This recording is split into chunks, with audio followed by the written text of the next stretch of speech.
특별히 우리가 지금 보고 있는 요한계시록 말씀을 사랑하십시다. 요한계시록 말씀을 읽고 듣고 그 가운데 기록한 것을 지키는 자에게 복이 있다고 하셨습니다.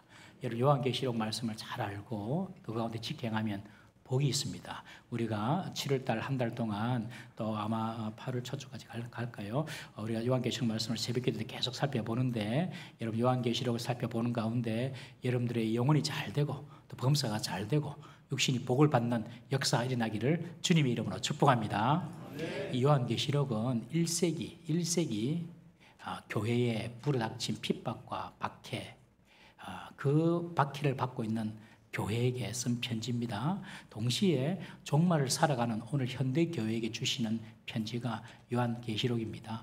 여러분 우리가 예수를 믿고 복음대로 살려고 하면 핍박과 고난을 받게 되죠. 그러나 그 고난과 핍박은 잠시뿐입니다. 결코 영원하지 않습니다.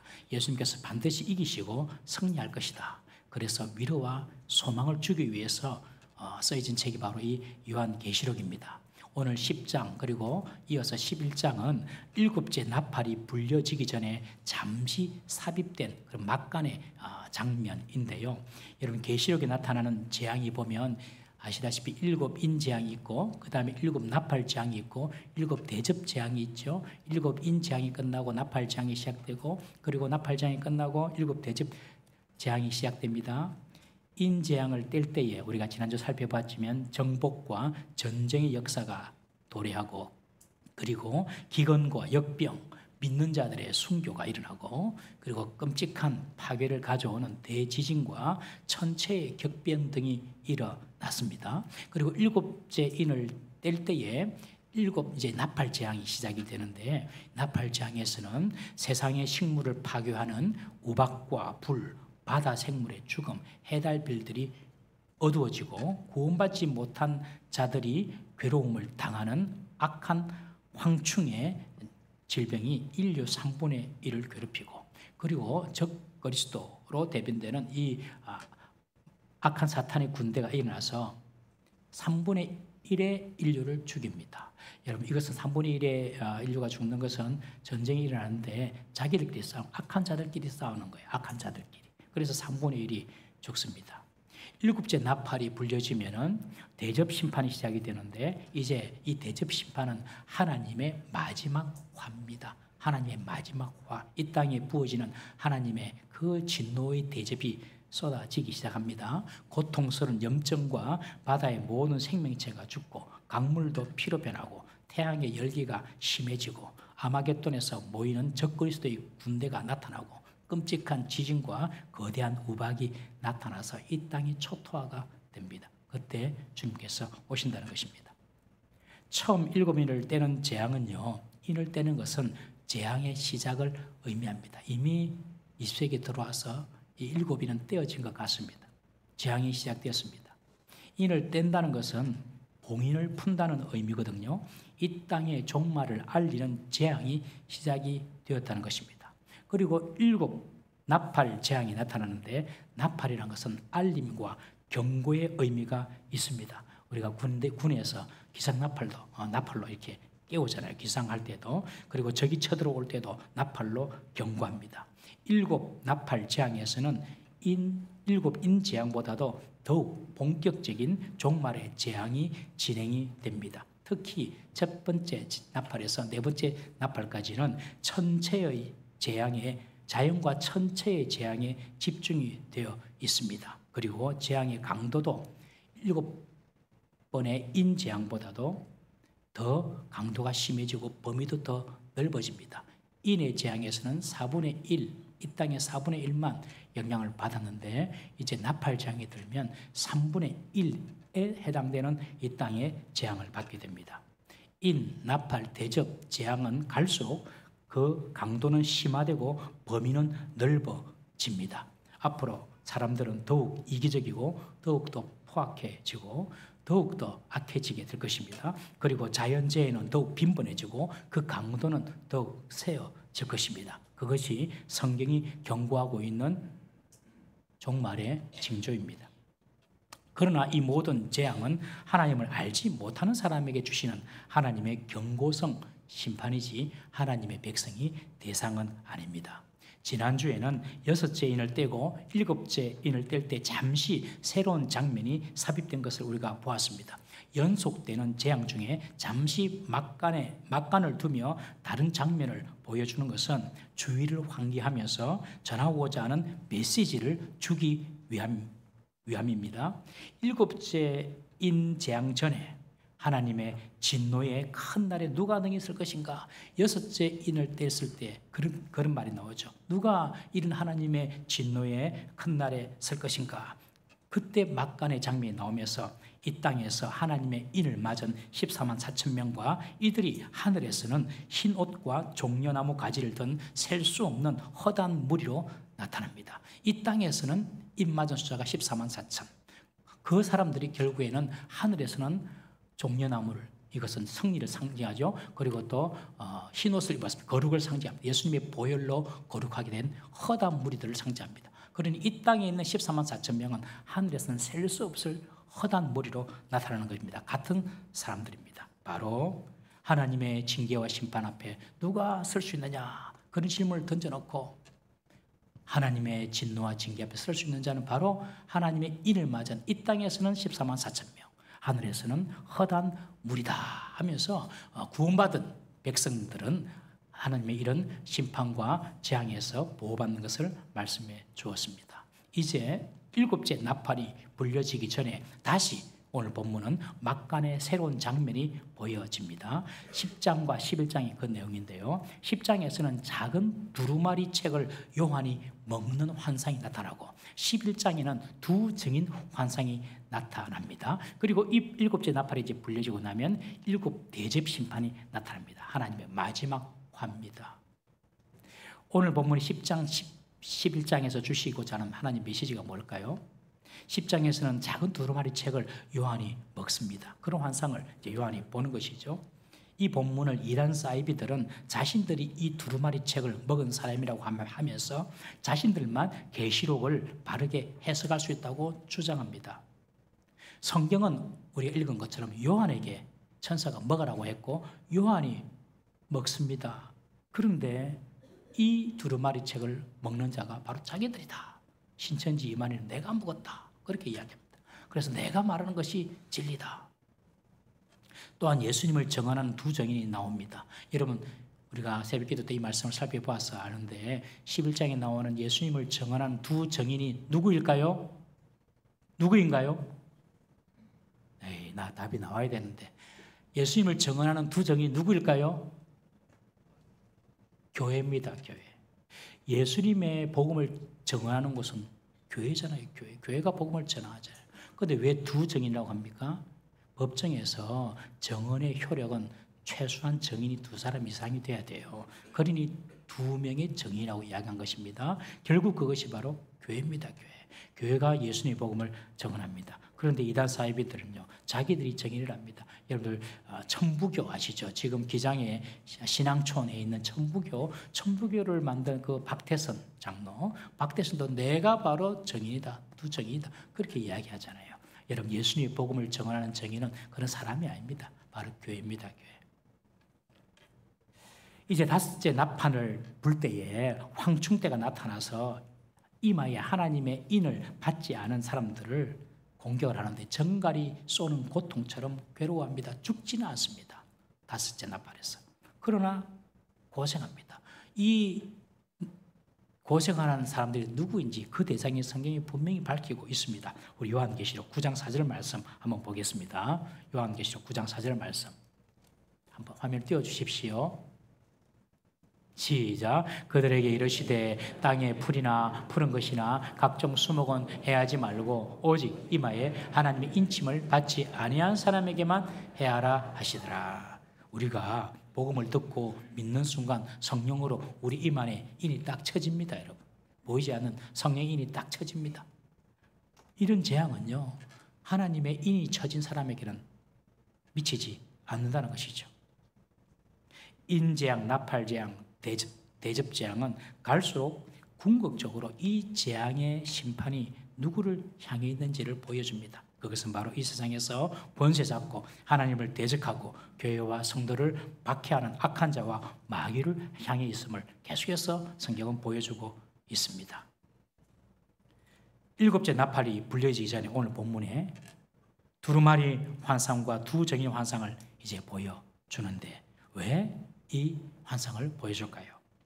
그 전에 6번째 나팔이 불려지고 난 이후에 악인들의 반응을 한번 보겠습니다. 9장 20절, 21절 말씀 한번 읽어봅니다. 시작. 이 재앙에 죽지 않고 남은 사람들은 손으로 행한 일을 회개하지 아니하고 오히려 여러 귀신과 또는 보거나 듣거나 다니거나 하지 못하는 금, 은, 동과 목석의 우상에게 절하고 또 그 살인과 복술과 음행과 도둑질을 회개하지 아니하더라. 나팔 재앙이 6번이나 불려졌습니다. 재앙이 이 땅에 내렸습니다. 첫 번째에서 네 번째 재앙은 천재지변의 그리고 자연재해의 재앙이었습니다. 5번째 재앙은 황충이 나와가지고 정갈처럼 쏘는데 하나님의 일을 맡지 않는 사람들이 고통을 당합니다. 그것이 5번째 재앙이에요. 이런 재앙이 일어났음에도 불구하고 그들은 어떤 태도를 취하냐면 회개하지 않았다는 것이에요. 그리고 6번째 나팔장에서는 5번째 나팔장에서는 죽지는 않았지만 고통만 있었지만 6번째 나팔장에서는 2만만 2억 명이 2만만은 2억을 이야기합니다. 그 2억의 마병대가 일어나가지고 3분의 1을 죽이는 전쟁을 합니다. 이것은 앞으로 대접장에서 나타날 아마겟돈 전쟁을 또 예비하고 준비하는 전쟁인데요. 지구의 악한 자들의 3분의 1이 죽습니다. 모든 인류가 죽는 것이 아니라 악한 자들의 3분의 1이 죽습니다. 여러분. 악한 자의 3분의 1이. 그런데도 회개하지 않습니다. 살아남은 3분의 2는 회개해야 될 것 아닙니까? 봐도 모릅니다, 여러분. 사람이 죽어나가고 고통이 있고 천재지변이 일어나도 이게 무슨 말인지 모릅니다. 회개하기는커녕 오히려 하나님을 대적하고 자기들의 손으로 만든 것들, 금, 은, 동으로 만든 그런 목석으로 만든 우상을 숭배합니다. 오늘 그 이야기 하는 거예요. 6째 나팔이 불려지기 전까지 사람들이 재앙을 보면 야, 말씀갑다 야, 하나님 제대로 믿어야 되겠다 야, 이렇게 생각하는 것이 아니라 오히려 우상을 숭배하고 회개하지 않습니다. 살인하는 자들, 복술과 음행, 도둑질하는 자들 회개하지 않습니다. 고난이 오고 고통이 올 때에 하나님을 생각하고 회개하는 것은 구원받은 자의 징표입니다. 지금 여러분들의 삶이 평안하십니까? 지금 여러분들의 삶이 여러분들의 기도도 잘 되고 있습니까? 혹은 그렇지 않습니까? 그러면 돌아봐야 됩니다. 내가 회개해야 될 것은 없는지 생각하고 돌아봐야 됩니다. 우리에게 고난이나 고통이 올 때는 하나님을 생각하고 회개하는 것입니다. 그것이 구원받은 자의 표입니다. 그러나 버림받은 자는요, 이런 고난과 고통이 있어도 회개하지 않습니다. 오히려 하나님을 대적합니다. 더욱더 우상 숭배합니다.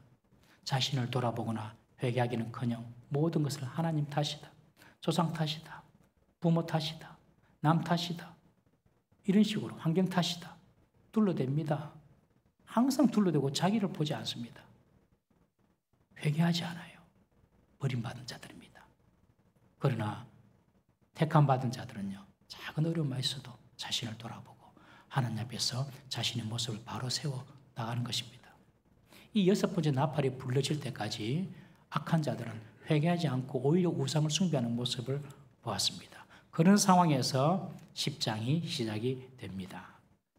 요한은 하늘을 보는데 하늘로부터 힘센 천사가 내려오는 모습을 봅니다. 그 천사는 구름을 입었습니다. 구름을 입었다는 것은 하나님의 영광을 상징합니다. 예수님께서 구름 타고 오시리라, 이 말은 물리적인 수증기 구름을 타고 온다 그런 차원이 아니고 하나님의 영광 가운데 예수님께서 오실 것이다, 그런 의미입니다. 그리고 이 천사는 구름을 입고 하늘에서부터 내려오는데 머리 위에는 무지개가 있고 얼굴은 해 같고 발은 불기둥 같습니다. 구름, 무지개, 해, 불기둥 이런 모든 표현들은 하나같이 하나님의 영광과 하나님의 권능을 상징합니다. 힘센 천사는 작은 두루마리 책을 손에 들고 있는데 그 두루마리 책이 펴져 있어요. 펴져 있다는 것은 지금 그 말씀의 봉인이 풀려서 실현되고 있다는 의미입니다. 그리고 천사의 발이 바다와 땅을 밟고 서 있습니다. 바다와 땅은 온 세계를 의미합니다. 불기둥이니까 대기만 대면 타버리잖아요.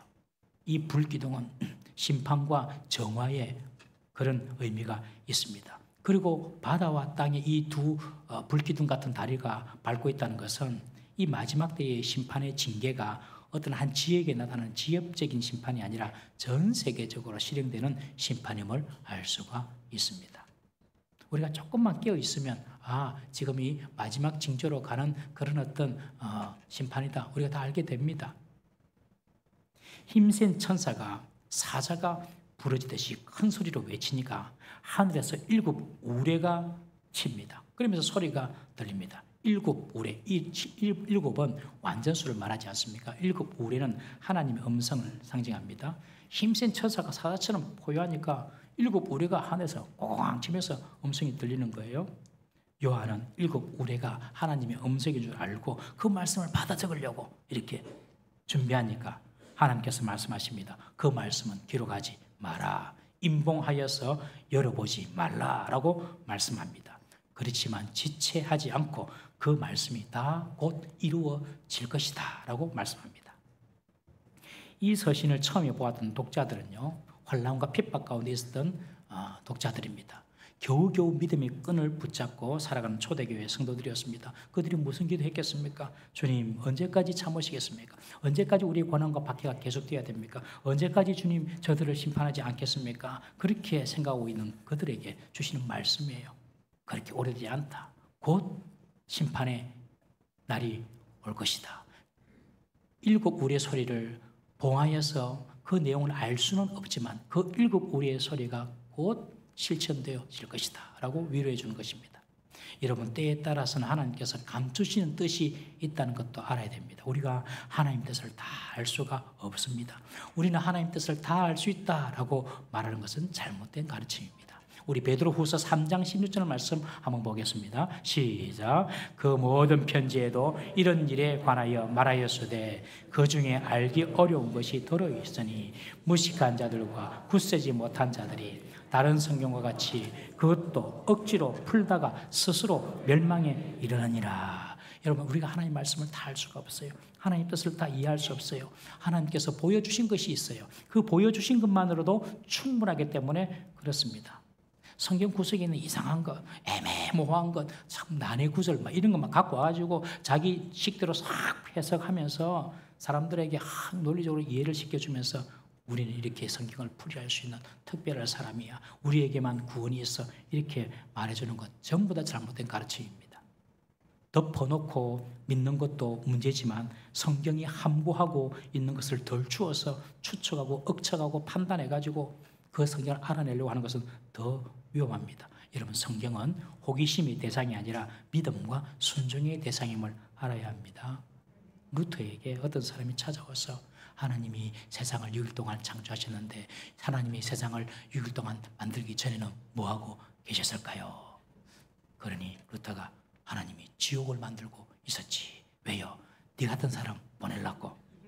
여러분, 성경이요, 보여주는 것만 보면 됩니다. 다 알 수 없습니다. 바울도 그렇게 말합니다. 지금은 우리가 거울을 보는 것처럼, 그 당시 청동 구리 거울을 보는 것처럼 희미하나 그때에는 얼굴과 얼굴을 맞대어 보리라. 여러분, 우리가 하나님 나라에 입성한 후에는 모든 것이 분명히 밝혀 알게 될 것입니다. 이 땅에서 우리가 하나님을 다 알 수가 없어요. 그리고 우리가 당하는 고난이나 슬픔이나 세상에 되어지는 일들, 그 원인과 이유 다 해석할 수가 없습니다. 우리가 이 땅에서 어려움이나 슬픔이나 고통의 문제를 당할 때에 하나님께서 우리에게 원하신 것이 무엇일까? 하나님께서 우리에게 원하시는 것은 우리가 그 원인들을 다 이해하고 아는 것이 아닙니다. 이해할 수 없어도 하나님의 신실하심을 믿고 그 하나님을 신뢰하고 하나님 말씀에 순종하며 가는 것, 그것이 하나님께서 원하시는 것입니다. 여러분, 내가 이 땅에 일어나는 모든 일들, 나에게 일어나는 일들, 왜 하나님 하필이면 납니까? 왜 하나님 내게 이런 어려움을 주십니까? 이해할 필요 없어요. 괜찮습니다. 이해 안 해도. 지금 나에게 하나님께서 무엇을 원하시는가? 그거만 알면 됩니다. 다 이해할 수 없는 상황, 문제 앞에서도 하나님께서 우리에게 원하시는 것은 신실하신 하나님을 신뢰하고 끝까지 하나님 말씀을 믿고 순종하며 나아가는 것. 그것이 주님께서 우리에게 원하시는 겁니다. 다 이해할 수 없을 때라도 감사하며 날마다 순종하며 주 따르오리다. 여러분, 이해할 수 없는 문제가 있습니까? 여러분들 고난과 어려움이 있습니까? 하나님께서 우리에게 그 모든 것들을 허락하신 데에는 하나님 뜻이 있는 것이죠. 하나님 뜻이 있다 믿고 묵묵히 순종하고 나아갈 때에 하나님께서 모든 것들을 합력하여 설 이루시고 또 하나님의 계획과 뜻을 보여주실 줄로 믿습니다. 천사가 펼쳐 보여주는 두루마리 책이 있었는데 그거면 됩니다.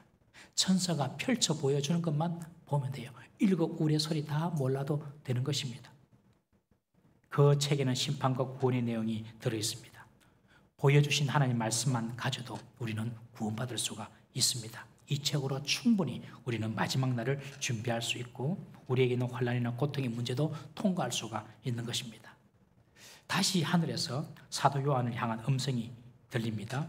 이번에는 천사가 들고 있는 그 펴진 두루마리 책을 먹으라고 명령합니다. 물론 이것은 환상이고 상징이기 때문에 실제로 글자가 기록된 문서를 씹어 먹는다는 뜻이 아닙니다. 무엇을 먹는다. 이 먹는다는 것은 그 먹는 것이 내 위장을 통과하여서 내 것으로 흡수되는 과정을 말하는 것이죠. 그러니까 먹는 것은 나와 하나가 된다는 의미입니다. 우리 한국 사람들은 마늘도 많이 먹고 양파도 많이 먹고 그래서 외국 사람들이 우리 한국 사람 보면 마늘 냄새 난대요. 자기들은 고롱고롱한 냄새가 나는데 몰라요. 자기들. 우리도 우리 모르듯이 먹는 것이 그 사람. 인도 사람은 카레 냄새 나고 이런 먹는 것이 그 사람입니다. 잘 먹어야지 병도 안 걸린대요. 병도 잘 먹으면 먹는 걸 잘 취사 선택해서 잘 먹으면 병도 잘 안 걸린대요. 이 병이 걸리면 내가 먹는 습관이 좀 문제가 있지 않은가 한번 돌아보셔야 됩니다. 물을 많이 드셔야 된다.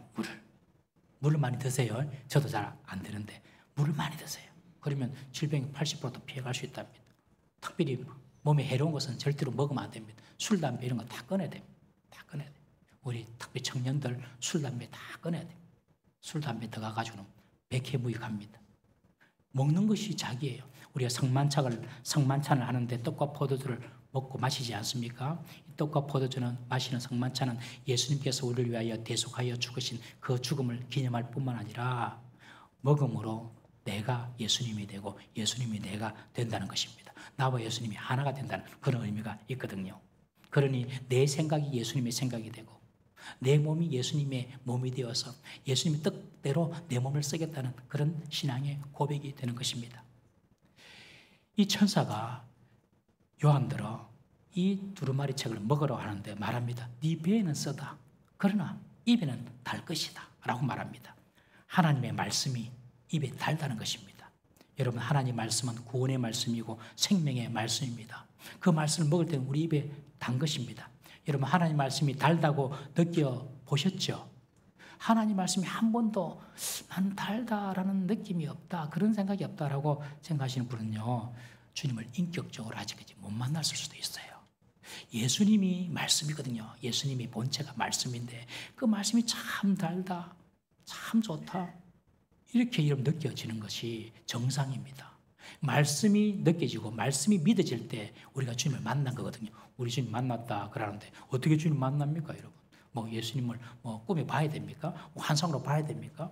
그런 게 아니에요. 하나님 말씀이 믿어질 때에, 하나님 말씀이 내게 힘이 될 때에, 하나님 말씀이 내게 참 소중하다 믿어질 때에 이 주님 만난 거예요. 주님 만난 거. 설교 말씀을 들어도 무슨 말인지 모르는 분 있잖아요. 무슨 말을 하는지 잘 모르겠다. 이런 분들 아직까지 예수님 만난 분이 아니에요.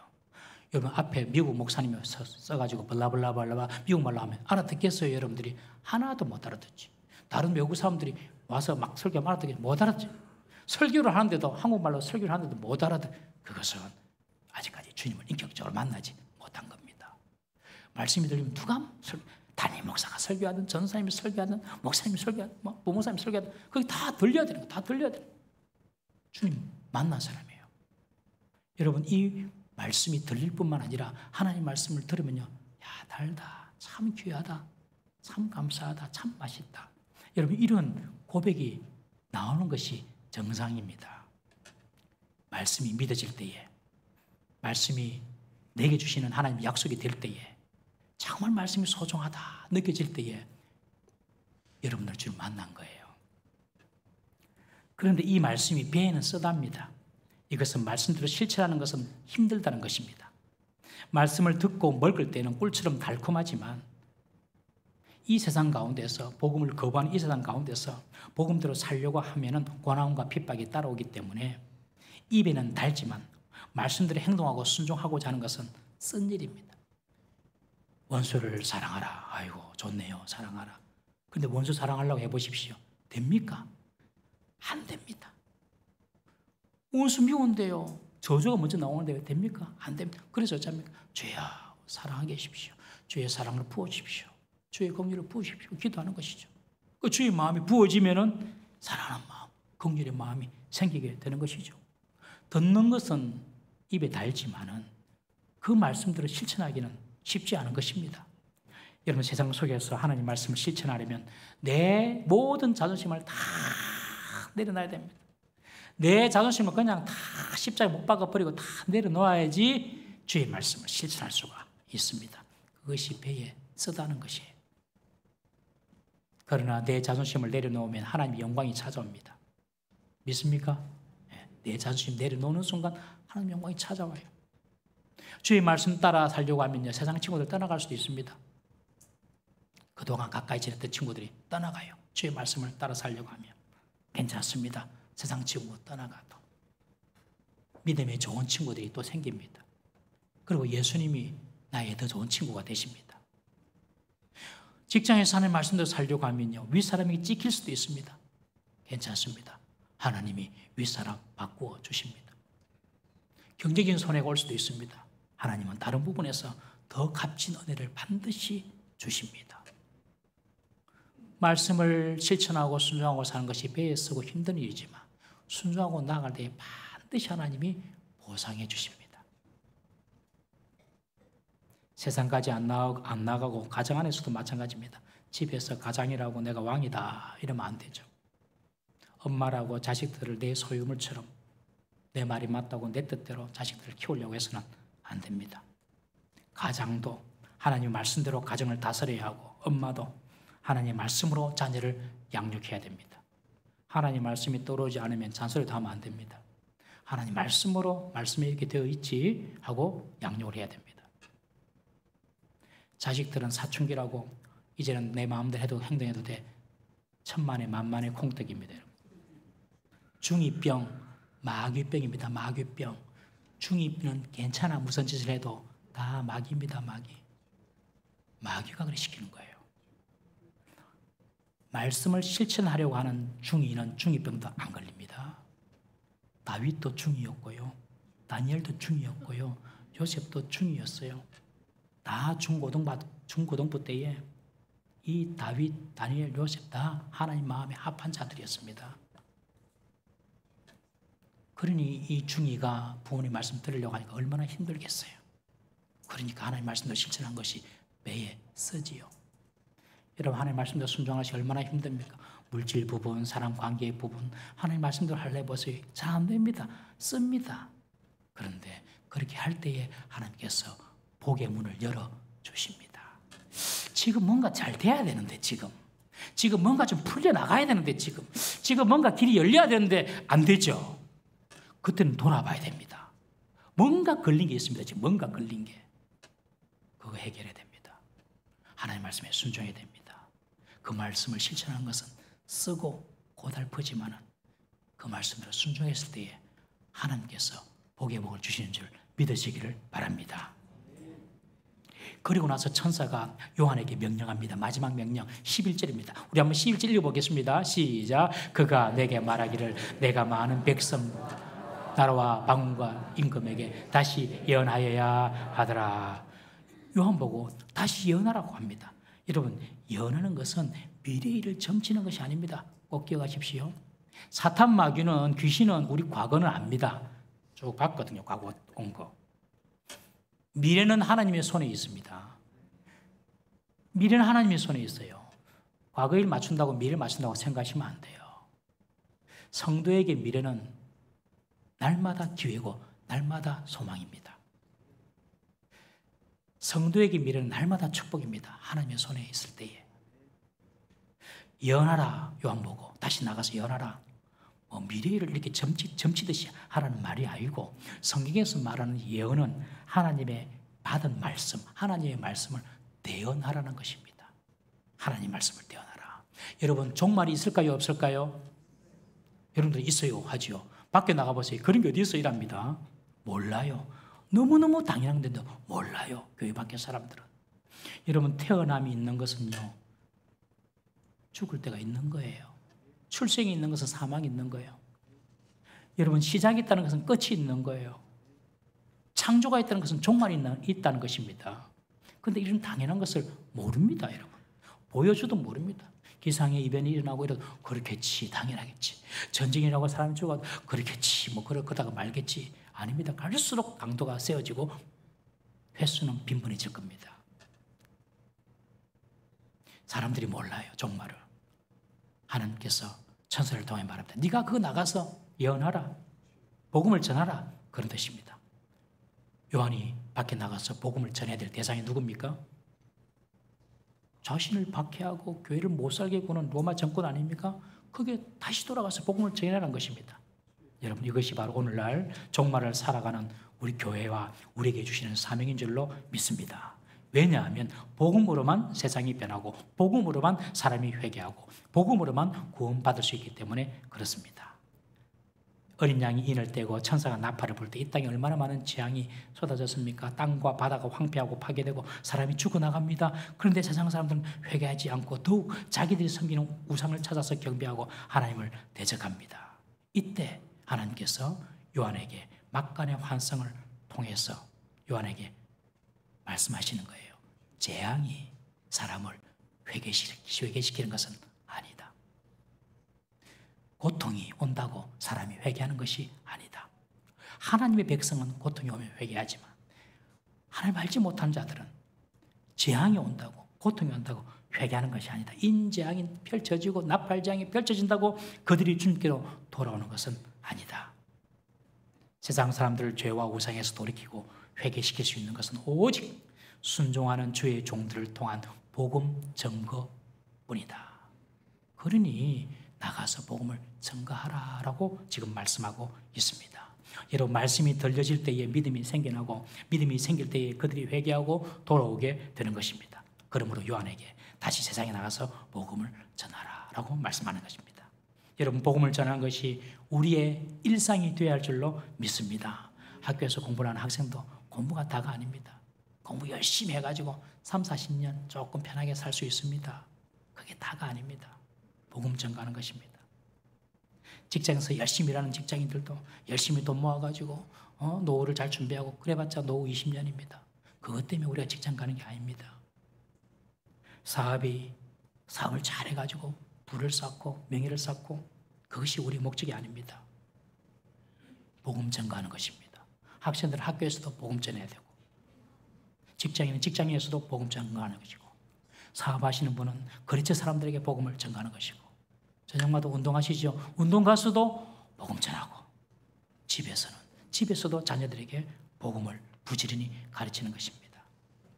이 복음 전거의 사명은 예수님의 특별한 사명을 받은 제자들이나 목사들이나 열심히 믿는 사람들만의 전유물이 아닙니다. 예수님을 구주로 믿는 모든 주의 백성들의 책임이며 의무입니다. 복음 전거는 복음을 듣고자 하는 자에게만 가는 것이 아니라 박해하고 핍박하고 우리를 못 살게 구는 사람에게도 이 복음의 증인이 우리가 되어야 함을 성경은 말하고 있습니다. 우리 성도가 하나님 나라를 바라보며 종말을 제대로 준비하며 살아가는 것은 이 구원과 심판의 복음을 전가하는 삶을 살아가는 것입니다. 마지막이라고 종말이라고 내가 어떻게 살아야지 이게 아니고 우리는 이미 예수님의 보혈로 거룩하게 되고 깨끗하게 되었으니 담대하게 나가서 마지막 때일수록 복음을 전가하며 사는 겁니다. 특별히 아직까지 복음을 알지 못하는 가족들, 부모들, 친지들 있다면 정말로 열심을 다해서 기도하면서 복음을 전해야 합니다. 우리의 말로, 우리의 행동으로 복음을 전가하는 우리가 돼야 됩니다. 안 믿는 자녀들, 안 믿는 친척들이 있으면 돈을 주어서라도, 세상에서는 돈이 하나님이잖아요. 돈을 주어서라도 매주마다 교회 오면 10,000원씩 줄게, 20,000원씩 줄게 하더라도 하나님 말씀을 듣게 해야 합니다. 우리가 이 종말의 때를 살아가는 것은 다른 것이 아니라 오늘 요한에게 준 이 사명처럼 복음을 전가하는 삶인 줄로 믿습니다. 여러분, 남은 삶, 인생 가운데 저와 여러분, 우리 교회를 통해서 많은 영혼들이 죽기를 돌아오는 역사가 일어나기를 주의 이름으로 축원합니다. 내가 하는 모든 일에 여러분 복음이 증거될 수 있도록 다 같이 한번 기도했으면 좋겠습니다. 기도하겠습니다. 우리가 지금까지 어떻게 살았습니까? 정말 난 복음 전가하기 위해 살았습니다.